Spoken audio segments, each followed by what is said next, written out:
Salam semua, kita bertemu lagi dalam reaction drama bersiri Dendam Seorang Madu episod ke-21. So jom kita tonton. Apa benda yang you cuba nak buat ni? Apa you dapat you buat semua ni? I tak faham kenapa you nak kena tipu I, Zara. You dapat apa? Sebab apa? Tak payah nak berlakon dengan I, Zara. I dah tahu semua Melayu. Okay? I dah tahu semua. Stop it, please.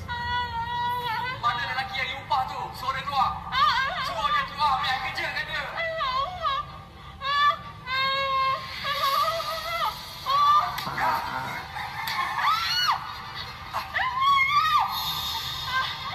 Siapa pula ni?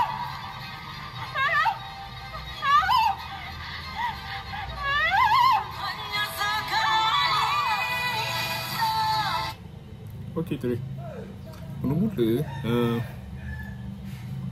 Faris dia macam tak, dia kata dia tak percaya yang mana segala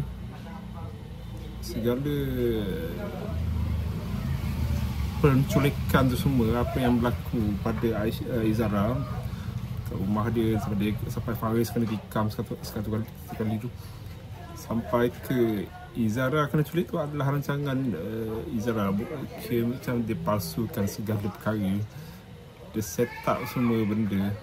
Faris tak percaya dekat isteri dia sendiri. Barangkali dia pernah lihat Izara buat benda yang agak ridiculous lah, agak depan mata dia sendiri, sampai dia dah tak percaya wife dia sendiri dah. Tapi adakah penculikan tu benar-benar Izara buat, ataupun memang ada orang lain cuba rosakkan rumah tangga Izara dan Faris? Baru kena ikat dengan mulut di rumah, episod 19 kena culik ikat tangan mulut dia dekat tempat lain. Terbaiklah director memang merecik Sweet Bismillah kena kali ni. Ada orang tak suka Sweet Bismillah ke macam mana ni? Hana pula kena episod ni, Isdawati lagi ikat kat pokok. Apa? Hana pun kena juga ke? Saya pun tak perasan dengan tu.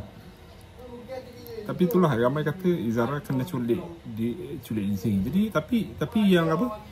Yang pukul dia tu siapa? Sebab dah terdedah muka dia tu, dah tahu siapa yang pukul Faris tu. Adakah masa laki tu dengan Izara tu pun masih lagi Izara berlakon ke macam ni? Saya pun tak pasti. Korang kena tengoklah episod ni. Okey, jumpa lagi.